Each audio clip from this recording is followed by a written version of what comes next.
Hi friends, I'm Asha మారోజునండి. ఈ మధ్య కాలంలోనే ఒక కామెడీ డ్రామా సిరీస్ని చూశాను. అదే యంగ్ షెల్డన్.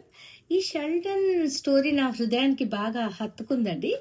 ఇది బిగ్ బ్యాంగ్ థియరీలోని ఒక భౌతిక మేధావి శాస్త్రవేత్త షెల్డన్ కూపర్ చిన్ననాటి జీవితాన్ని చూపిస్తుంది. 1980 చివరి 1990 ప్రారంభ కాలంలో ఈస్ట్ టెక్సాస్ నేపథ్యంగా సాగే ఈ కథ అసాధారణమైన తెలివితేటలు కలిగిన ఒక చిన్నారి కుటుంబం పాఠశాల సమాజంలో ఎదుర్కొనే సవాళ్లు మరియు ఎదుగుదలను ఎంతో ఆసక్తికరంగా ఆవిష్కరిస్తుందండి. ఈ సిరీస్ ప్రత్యేకత ఏంటంటే కుటుంబంతో కలిసి పిల్లలతో కలిసి చూడదగ్గ సిరీస్ అండి ఇది. ఆ అట్లానే హాస్యం కూడా ఉంది. హాస్యంతో నిండిన హృదయానికి హత్తుకునే కథ ఇది. షెల్డన్ పాత్రలో అయాన్ ఆర్మిటేజ్ ఒక అద్భుతమైన నటన చూపించాడండి. అంత చిన్న అబ్బాయి హావభావాలతో ఎంత బాగా నటించాడంటే అంత బాగా చేశాడండి.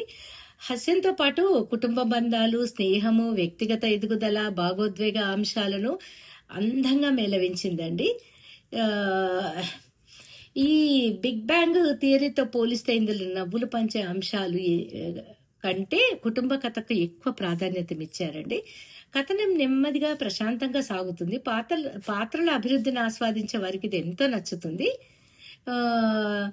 చివరి సీజన్లో కొన్ని కథాంశాలు మరింత భావోద్వేగంగా ఉంటాయి. వాళ్ళ పేరెంట్స్, వాళ్ళ చుట్టుపక్కల వాళ్ళు, వాళ్ళ గ్రాండ్ మదరు ఎలా ఎదుర్కొంటారు ఈ సమస్యలను చాలా బాగా చూపెట్టారండి. మొత్తంగా చూస్తే యంగ్ షెల్డన్ ఒక మనసును హత్తుకునే, నవ్వించే, ఆలోచింపజేసే అద్భుతమైన సిరీస్ అండి. బిగ్ బ్యాంగ్ థియరీ చూడకపోయినా ఈ సిరీస్ను స్వతంత్రంగా ఆస్వాదించవచ్చండి కుటుంబ సభ్యులతో చూసేందుకు. ఇంకెందుకు ఆలస్యం, ఈ రోజే మీరు హాట్స్టార్కి వెళ్ళి ఈ యంగ్ షెల్డన్ చూడండి, చూసి కామెంట్ చేయండి.